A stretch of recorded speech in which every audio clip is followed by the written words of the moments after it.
Ciao, eccoci arrivati al terzo tutorial, pensato come i precedenti per chi vuole avvicinarsi allo studio del tango argentino. Ti mostrerò alcune proposte per rendere il tuo ballo sempre più aderente alla musica, sia nei tanghi veloci e ritmati che nei tanghi lenti e melodici. Le pulsazioni che segnalano il tempo della musica e la melodia sono due elementi imprescindibili in qualunque tango. Non è che esistono tanghi solo ritmati e tanghi solo melodici, però ci sono tanghi in cui l'orecchio del ballerino percepisce uno di questi due elementi, pulsazione o melodia, in modo più forte e quindi il ballerino si sentirà portato a sintonizzarsi con quell'elemento che gli arriva per primo all'orecchio. Però il segreto per ballare bene sulla musica è uno solo: ascoltare tantissimi brani di tango, più e più volte. E se poi oltre ad ascoltarli vorrai anche cantarli o fischiettarli, ti assicuro che il tuo ballo migliorerà moltissimo. E se il video ti sarà piaciuto, non dimenticarti di mettere like e, se non l'hai già fatto, di iscriverti anche al canale. A dopo!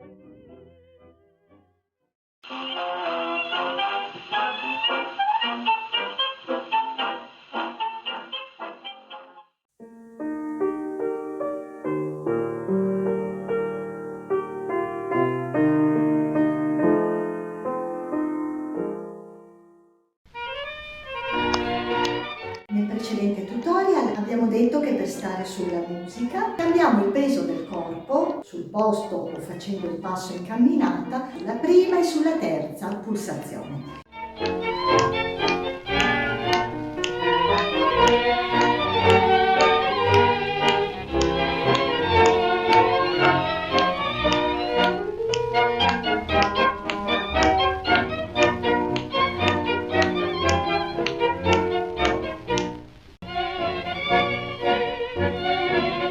Questo è un modo corretto di cambiare il peso del corpo sulla musica. Se però lo cambiassimo sempre così, potrebbe diventare un po' noioso il nostro ballo. Ecco allora che soprattutto nei tanghi ritmati e veloci, soprattutto laddove le pulsazioni si sentono con grande chiarezza, la proposta è aggiungere un cambio del peso in più sul posto o in camminata, sulla seconda o sulla quarta pulsazione.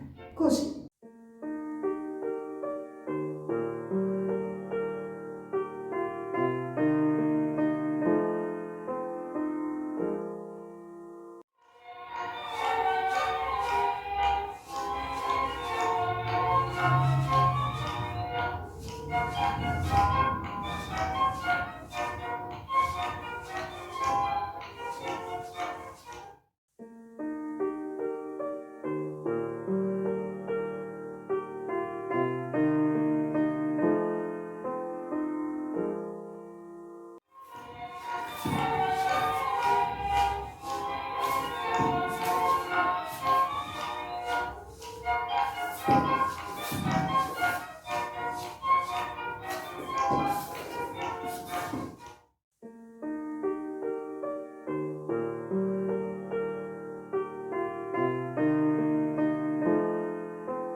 Nel precedente tutorial ti avevo detto che puoi raggruppare le pulsazioni della musica in gruppi di 4, gruppi che si susseguono uno all'altro. In realtà le musiche di tango più antiche, per diversi motivi, non erano scritte in 4 quarti ma in 2 quarti. Però una persona che si avvicina al tango per imparare a ballarlo può contare in 4 e va bene ugualmente.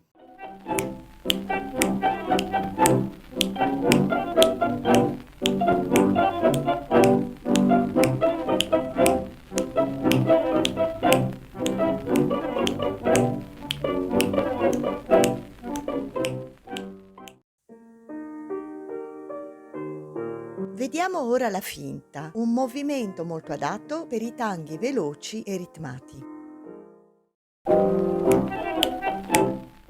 Si parla di finta perché è come se il ballerino fingesse di fare un passo, ma in realtà non lo conclude. Infatti il piede che ha mosso per fare il passo ritorna vicino al piede che era restato fermo, in questo modo.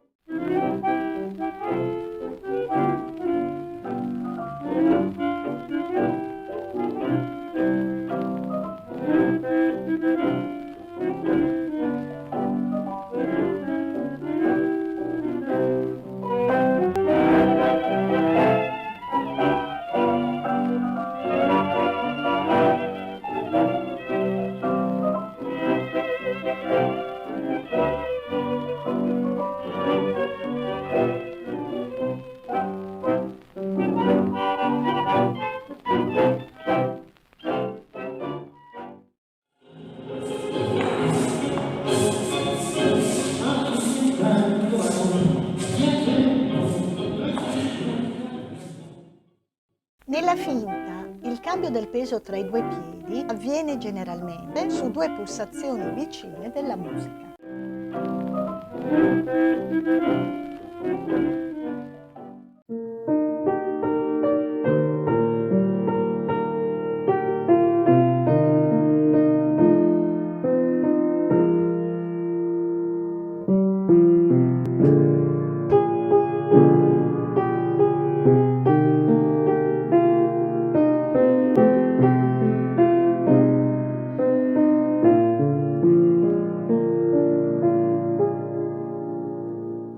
La melodia è il motivo musicale che possiamo cantare o fischiettare e che permette di distinguere un tango dall'altro. Alcuni tanghi sono particolarmente melodici, cioè la melodia risalta molto di più.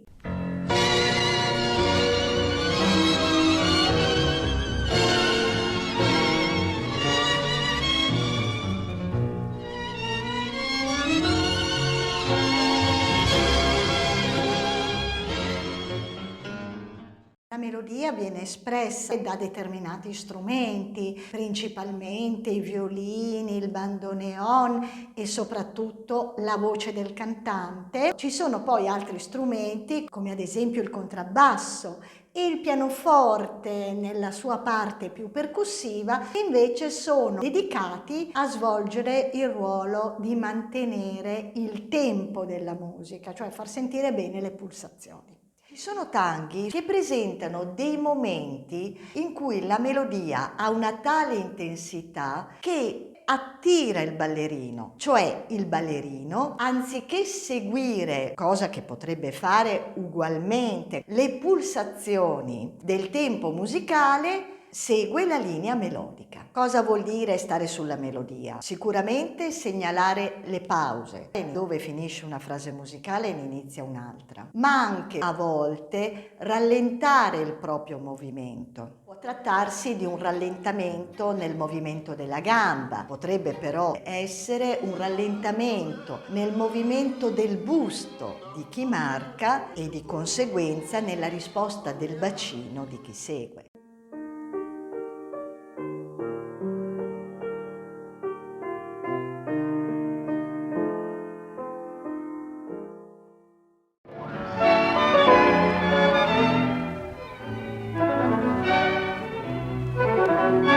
Cambiando il peso solo sulla prima pulsazione, potrai esercitarti a diluire il movimento della gamba libera sull'intero compasso.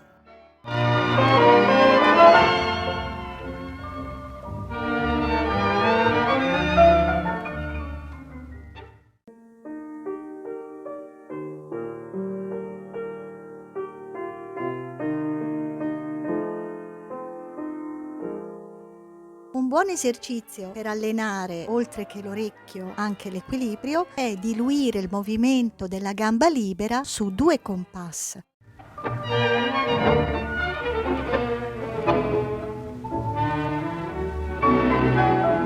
Es la canción que...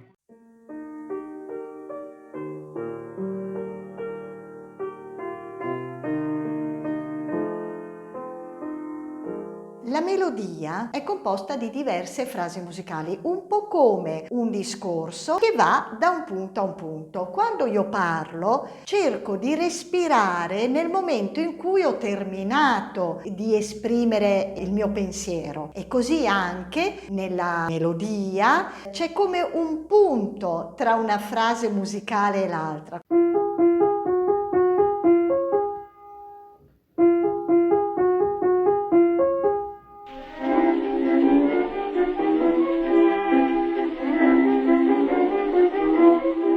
Ti propongo un esercizio di ascolto corporeo. Cammina liberamente nella stanza senza pensare alle pulsazioni o a contare i compassi che compongono la frase musicale. Sentiti libero di muoverti dove inizia un'idea musicale, anche se piccola, e fermati nel momento in cui quest'idea finisce.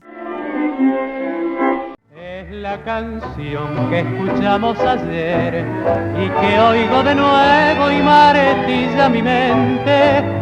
Es el amor que ni el tiempo ha borrado y latente te ha esperado. Non volessi muoverti per la stanza, un esercizio che può raggiungere lo stesso scopo, cioè quello di mettersi un po' in sintonia con le fluttuazioni della melodia, potrebbe essere quello di cantare il brano anche solo tarareando. Tararararararararara, tarararararararara, tararararararara, lararararara, lararararara. Non c'è problema se non sei molto intonato, l'importante è che cerchi con un respiro di cantare quel pezzettino di melodia e poi respirare quando questa termina.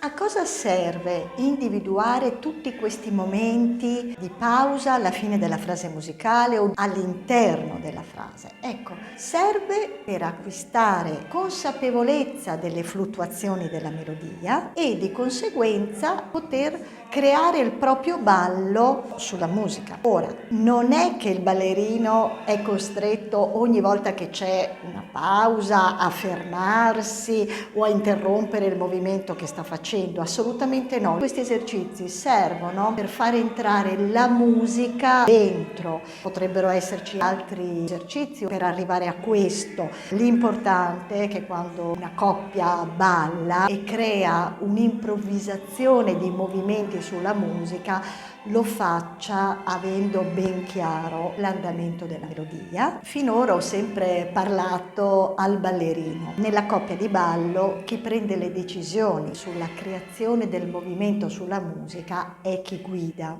Ma tutto quello che ho detto è bene che venga svolto anche dalla ballerina. C'è un'enorme differenza tra una ballerina che è inconsapevole della musica e si lascia semplicemente portare di qua e di là e una ballerina che sta davvero sulla musica e che è in grado di decifrarla e di combinare istantaneamente la richiesta che le giunge attraverso la marca dal ballerino e un'adeguata risposta in sintonia con la musica. Nel prossimo tutorial mi occuperò di un argomento affascinante, la connessione e l'abbraccio. Spero che questo video ti sia utile. Ti lascio qui sotto l'indicazione dei brani che ho utilizzato in questo tutorial.